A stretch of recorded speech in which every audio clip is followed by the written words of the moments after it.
Welcome to the Tech Egg. Don't get scrambled. Enjoy the video. You begin by preparing Fredrinn Roam for a reliable session. Open the app and sign in, then grant location and background permissions so tracking continues while the phone sleeps. Once done, make sure GPS accuracy is set to high and disable aggressive battery optimization for the app. Also pre-cache map areas if you expect weak signal. This prevents route gaps. These steps get you out of setup fast and establish the stable foundation the rest of the workflow depends on. You now plan and start the route. Tap New Route and place your start, waypoints, and destination, then select the routing mode that matches your activity.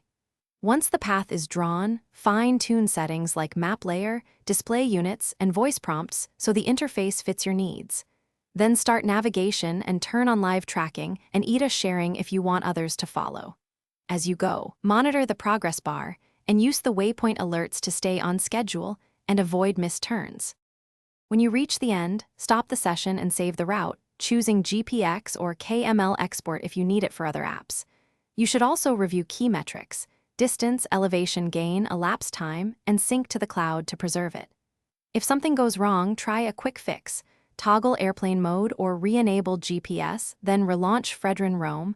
That usually restores accurate positioning. If issues persist, restart the device or recheck permissions before retrying the route export. Thanks for watching. Consider subscribing if I helped unscramble your problems.